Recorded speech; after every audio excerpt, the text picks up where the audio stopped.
Today we'll be talking about profiling, safety, and DPS on campus in a variety of contexts, and hearing from some folks who will really kind of help us think that through with some depth. So I hope that in a kind of meaty conversation tonight, we could start to get at some of the ways in which the campus has not lived up to expectations of students and other people for their safety, but also how the campus is now actively trying to address these issues and imagine a more welcoming environment, both for students on campus and for the people from our community who pass through campus. So we have with us tonight 4 speakers who will help us briefly sort of set the stage to talk about these issues. So first we will hear from Chief John Thomas, who's the Chief of the Department of Public Safety at USC, who's second to my left. Then we'll hear from Leslie Bernson, who's a 4th-year PhD student in the Department of Psychology, and also a Provost Mentored Teaching Fellow who's been very active in the USC Campus Climate Coalition. Third, we will hear from Juan Antonio Vasquez, who is a senior at USC, majoring in psychology, about to graduate. And finally, from Professor Taj Fraser, who's in the Annenberg School of Communication, and who has written very broadly in a number of venues about issues of race and kind of our American life. The approach that we take at USC Department of Public Safety is, one, having historical perspective, and also being a law enforcement officer previously in this community. I do know that we're not going to enforce our way to a safer community. In the spring of 2015, the Association of American Universities administered a nationwide campus climate survey to assess the rates of and responses to sexual violence at its member universities, including USC. The results were released this past September, and well, here they are. At USC, 30% of female undergraduates, regardless of their year in school, reported being sexually assaulted by force or incapacitation. With that number, USC tied with the University of Michigan for the single highest victimization rate of any of the 27 universities that participated in that survey. Among female seniors at USC, the number rises to 35%, which for the statistically minded among us is significantly higher than the 1 in 5 figure that's commonly cited as the national average. The channel in which you can help us is by hearing our demands for diversity requirements as an urgent cry for help and understanding the very importance of the effect of white supremacy in Black and brown communities and on this very campus. To ignore our cries and demands, to continue to postpone important meetings, and to see them as something less than students fighting for their liberation would be to continue to propagate this idea of white supremacy that has kept us enslaved to the white supremacist culture that says white is valuable, Black and brown bodies and voices are not. To those who can't relate to what I'm saying, I urge you to educate yourself like I did, since this university didn't teach me all the things I know about white supremacy, colonialism, and systems of oppression. I urge all of you to read and educate yourself so that you could empathize with what we're doing here today. It's the role of the university as well to put you in spaces where you hear from the community. So that's why I kept bringing up, like, why isn't the community, in some ways, we're part of it, but why are people who can speak to the experience of being, not affiliated with USC here in this space, giving us an alternative opinion.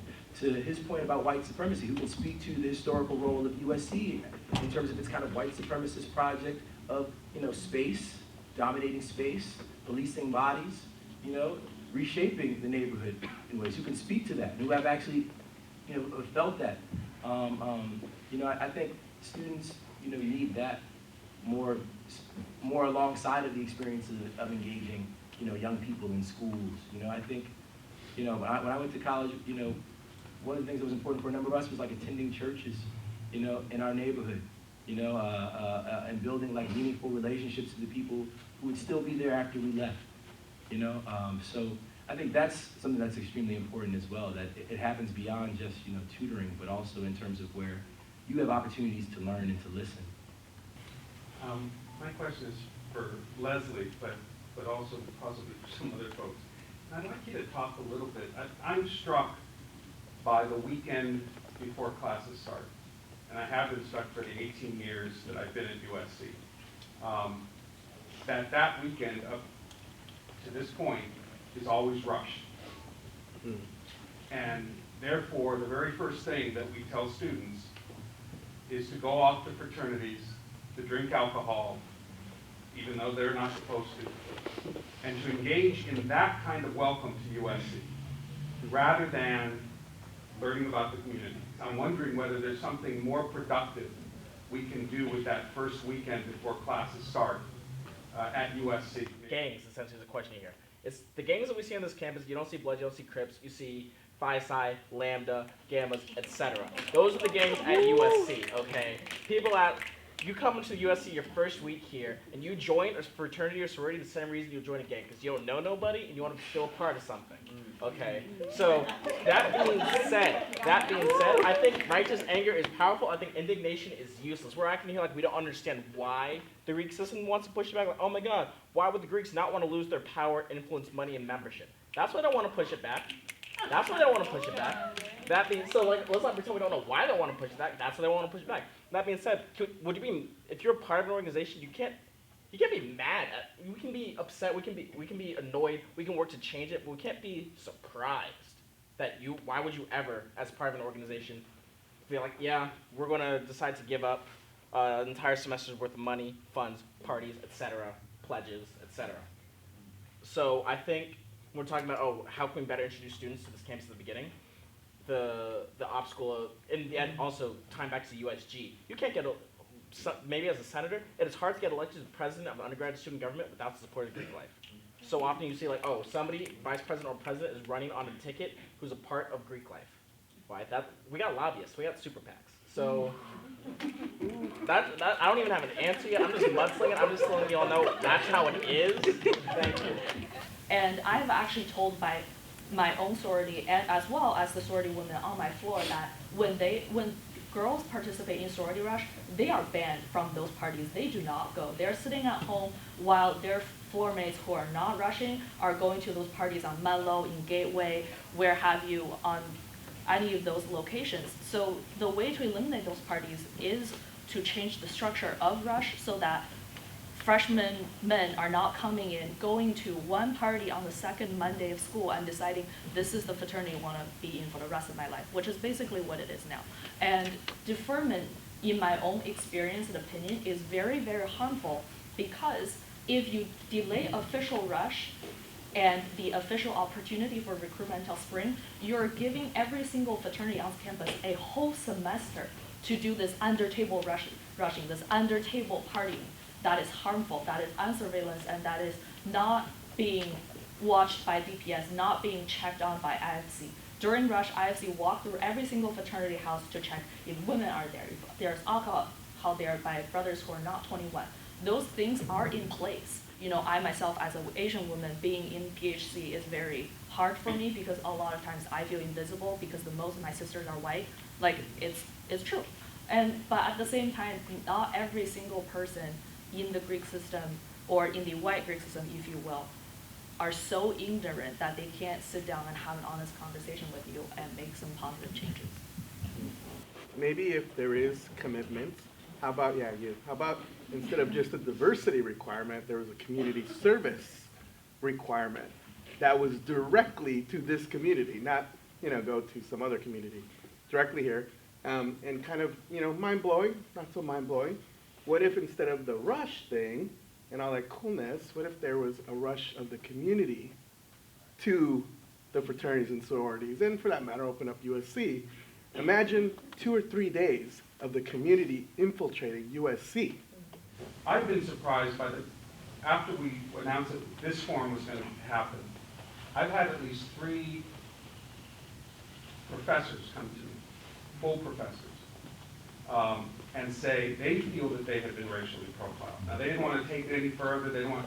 One was at the University Hospital. Someone who couldn't get back into her office after surgery was told by the DPS officer, "You don't look like a doctor," as her colleague walked by. Right?